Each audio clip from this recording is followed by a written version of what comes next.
Hey there, this is Steve Whittier, 40 plus BJJ. Just want to jump on real quick and talk about something. I've gone into this topic way more in depth in my skill development accelerator workshop that I have along with my high performance drilling ebook. And currently those are offered for free as well in my Facebook group. That may not always be the case. They used to just be for members of my online academy, but I have made those available for free, and I go into much more depth. But I'm going to do a shorter version here just because this is very important for people to get. There are a lot of misconceptions surrounding the topic of skill acquisition and training methodology. And the things, again, that I hear that I wind up, like if you pay attention to my content in here and in my emails and things like that, you see a lot of the same themes being repeated, but the reason they're repeated is because I keep hearing them. And the main thing I'm trying to get across to people that is true regardless of your age or background in jiu-jitsu, but it becomes completely indispensable to understand as you get older, is not to fall for some of these sort of memes. I don't mean like graphic memes on the internet that get shared around, but I mean memes of thought, right? What these ideas that are false, or at least partially false, that get perpetuated when it comes to learning jiu-jitsu and your relationship to jiu-jitsu as you get older, right? So what am I talking about? I'm talking about how people actually train. And the biggest thing that I see there, I mention all the time, is when people talk about different approaches to jiu-jitsu and how to learn better, and you hear people always come back and they'll say, this is like probably the quintessential half-truth, where people say, dude, you don't need to know any of that, you know, stop like looking for all these answers, just train. That's all you got to do, bro, just go train, right?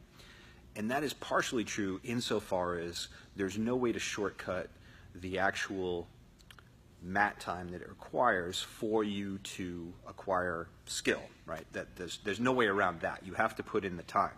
The time will be different for different people, no question, because of a variety of factors, life factors, you know, where you're at in your life, how much time you can devote to it, how serious you are about it at any given time relative to your personal goals.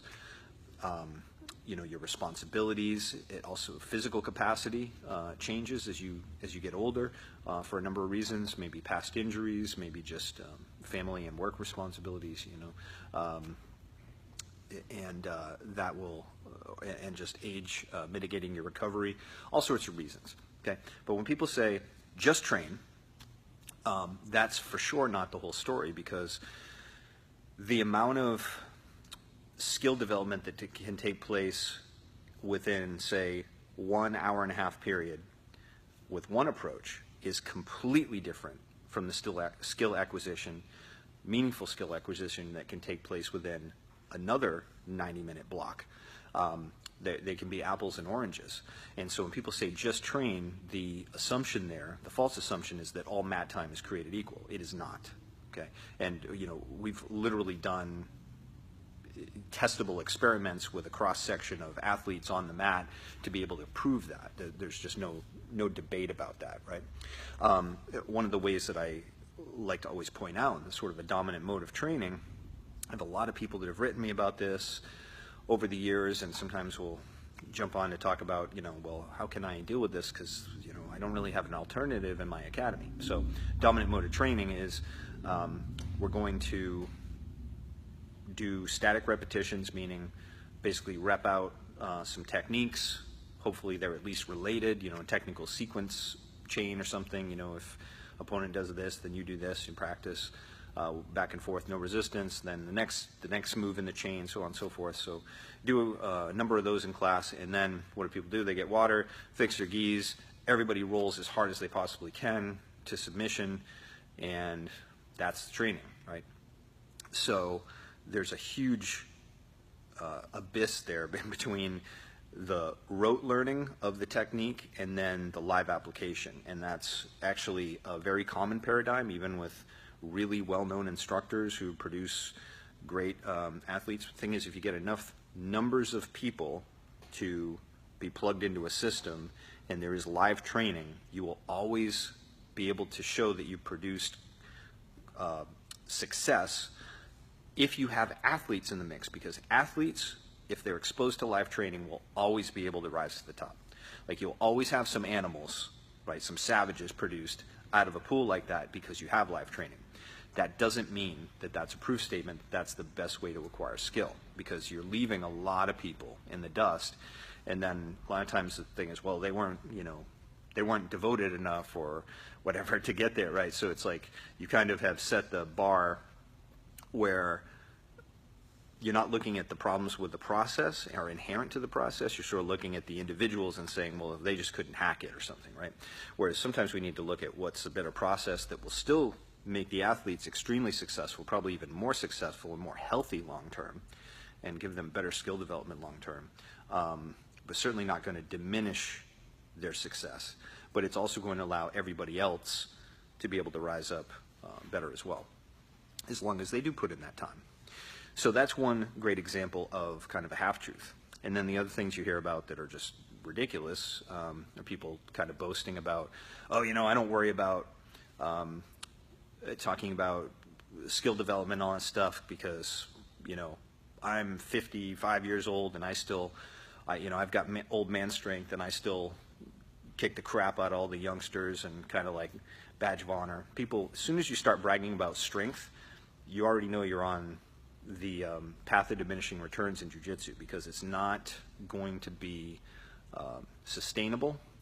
And even if you were some sort of outlier that now, let's say you're training at 70 years old or older, and you still are gnarly strong, because maybe you're a former powerlifting champion or something like that. You're just one of those people that's just naturally strong. So you're like, for the rest of your training career, until you can't walk anymore and can't physically do jiu-jitsu, you're going to be stronger than everybody and be able to manhandle everybody. All that's telling me is that you're the older guy who never really learned jiu-jitsu, or only learned enough that you could supplement it with your physicality, and your jiu-jitsu sucks. We don't want to be that guy, okay? So how much strength you use in jiu-jitsu, I've got separate pieces just on that topic to dispel some myths about that, because there's a big debate. People, how much strength? Well, even the top guys, do strength and conditioning. Yes, of course. That's not the conversation, right? If you're training with essentially pro athletes to compete against pro athletes, of course it becomes really important. When all other factors are equal, it does become important. However, the goal of jiu-jitsu is to only ever use as much strength as is absolutely necessary.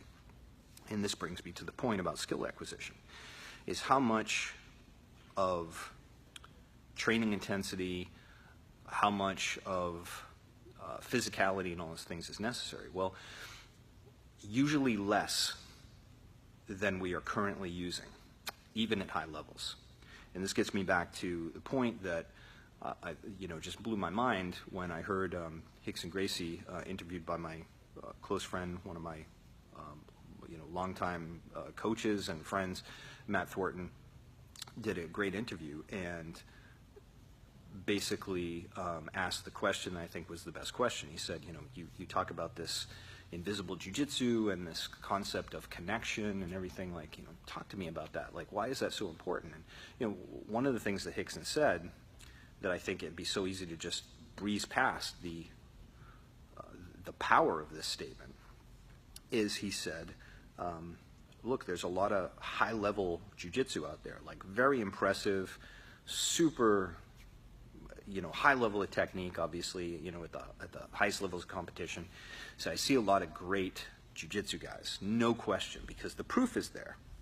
However, even that technique often misses these critical elements, and they're based on, like, the technique and the positions are based on a partial connection. So no matter how successful they are, based on this partial connection. And what I did was I went and I figured out the full connection for all the positions in jiu-jitsu. You could hear that and be like, okay, it's interesting. But, he was the guy, 20 years ago or whatever, and now there's a whole new crop and blah, blah, blah, But there's a reason why the people that train with him live, and would say themselves as well as other people who were there to see it. So, when they were the cream of the crop training at that time, and they went to train with Rickson, it's not just these legend stories of the long deceased founder of some martial art. Like, this happened within recent times, within most of our lifetimes. And, they would just say, look, he beat me soundly with positions and with techniques that I know, but the way that what I felt completely different than anything I've ever felt before. And this gets down to where sometimes what we think about, the answer lies to our game, is actually not where we're looking. Okay, so let me give you a perfect example. I could give a more concrete one if I want to go back sort of to a particular position and how it evolved over time, but right now let's just kind of stay general. So there are certain basic techniques around a position. Let's say it's a certain type of guard, which would be, say like a basic sleeve control or something with the feet on the hips, like very basic type of guard. And then people learn how to pass that guard. And so then out of that develops different ways to intercept the pass at different angles with different foot position, different grips, and then you start to have the different styles of guard play come into vogue and be successful at the high levels. And then around that, all these branches of the game get developed. And then what happens is people start to figure out answers to that, and they start to innovate ways to take their opponents by surprise, and they kind of know which opponents they're likely to face at high levels of competition. And so through the laboratory experiment of feeling these different pressures and coming up with counter games and everything, this level of sophistication just proliferates. It becomes very, very complicated, very sophisticated, and then naturally what do you want to do, just like the young the teenager who wants to get big muscles starts reading Muscle and Fitness and copying the workout routines of their favorite athletes, which is completely probably not viable for them based on a number of factors, not the least of which are genetics and steroids. But then they want to copy those routines. So now, by the same token, jiu-jitsu people get attached to, well, I want to learn the technical sequences and the nuances of the game that's going on up here, right? And that have evolved over layers and layers. And then what happens is you encounter a Rickson type of pressure or something like that, where all of a sudden, or a Hodge Gracie or something, where to take nothing away from anybody else, but you realize that, man, it really looks like they're smashing people with quote-unquote white belt jiu-jitsu. Sure as hell doesn't feel like white belt jiu-jitsu, though. And it's not a matter of they're just really good at basic techniques. What it's a matter of is that the elements may not be completely visible, but they can be felt, right? So it goes into the whole idea of invisible jiu-jitsu and everything, but the idea there is that, did you really understand the fundamentals? Forget about like whatever would constitute the idea of a basic technique. The fundamentals, and I'll talk about that in a second, what really constitutes those fundamentals that makes all the difference with the technique. So when you can cut off the need for some of this proliferation of complexity and all these different branches and nodes of the game that's to answer this person's answer down here, right? And they just start spinning up. But if you can do the root position more effectively, and you understood at a level where you knew how to do that, then a lot of the need of some of that evolution goes away, because the core does most of the work. Okay, so hopefully that makes sense. But so it's really and honestly, for almost everybody, I'm talking white belts all the way through to black belts, that's where most of the work really should be done. And if you could do most of the work there, you would see way more people not only getting black belts than do already, but you would also see way more people healthier with less injuries and getting their black belts way quicker. It wouldn't be like the average 10 years, 12 years mark anymore. It would be, seeing people somewhere between, 5 to 7, even if they're just of natural or of not natural, but kind of average athleticism. Okay, so let me take a look, or let me have you bring this in here. Unfortunately, this is not a great schematic to illustrate this because my marker's so poor, but it will tell you what you're looking at. So if you've seen this before in my skill development course, if you've seen it in some other Straight Blast gym coaches or anything, it'll be familiar to you, but if not, it's cool. By the way, interesting sidebar, this is the tree analogy that not only does Matt Thornton use, but at the same time that he started talking about, skill development is like a tree, I was independently doing that even though we know each other. We never had this conversation. I was talking about the proper relationship between your personal roots in jiu-jitsu and sort of the roots of the tree and how that relates to the tree. So we were both using a tree analogy, as we found out a little bit later, but now we've kind of consolidated into this. Let me explain what we're looking at. So down here is base, right? That's just simply, your ability to have a functional base relative to the earth at any point in anything athletic. If you don't have that, you have nothing, right? So that would be thinking like the roots of the tree down here, that you might only see the very tops of them, but they're going into the ground. Now we start to get into sort of the critical elements, and instead of thinking about fundamentals as basic techniques that you need to know, like is it a straight arm bar, kimura, is it a butterfly sweep, or whatever you might put into that category, instead we think about, or I think about fundamentals in these terms, okay? And these are kind of like a little schematic posture pressure and possibilities that basically the 3 Ps that was coined by a black belt from SBG named Kane Prevost. So posture, think of that as like the trunk of the tree, right? And posture isn't just a vertical posture, although it's represented that way here. It is literally your physical structure in any given moment that should be optimal, right? And that's going to be whether you're on your back, standing up to pass, sitting up, what have you. Like, whatever's the ideal muscular skeletal structure. Out of that posture is where connection occurs, okay?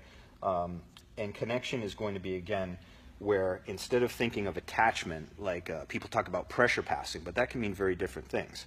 For some people, pressure passing means like, getting grips and pulling yourself in, and then you have like all these arthritic taped up fingers your whole life, and putting a lot of like squeeze on your partner.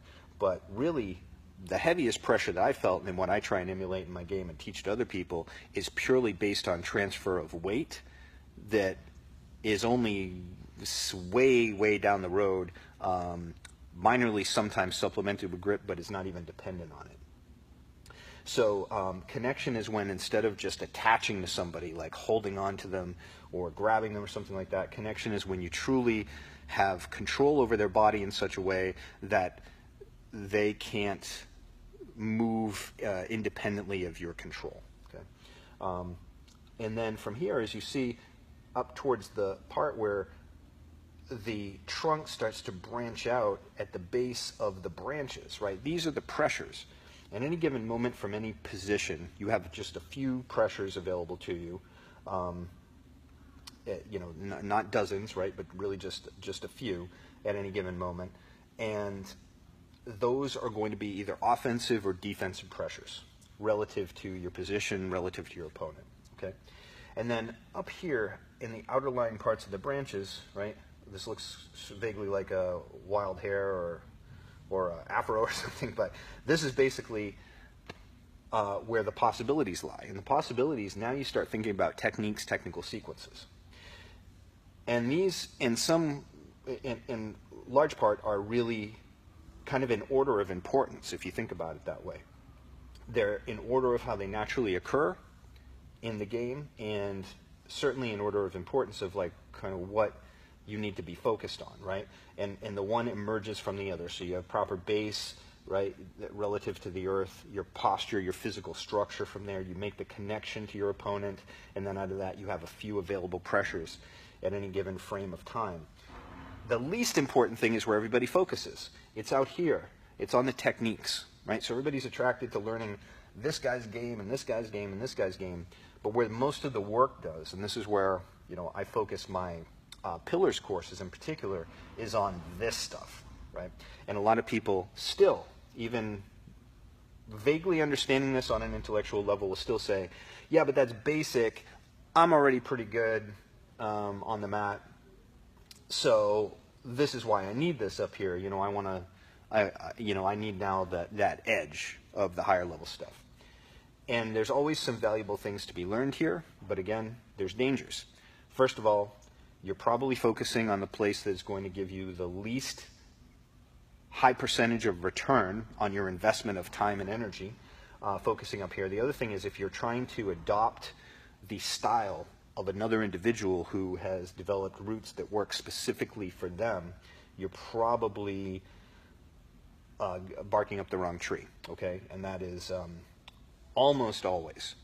So you may have some shared tendencies, but really never try and copy somebody else's style. Even if they have the same build as you, they may have a different thought process, which will affect your game tremendously.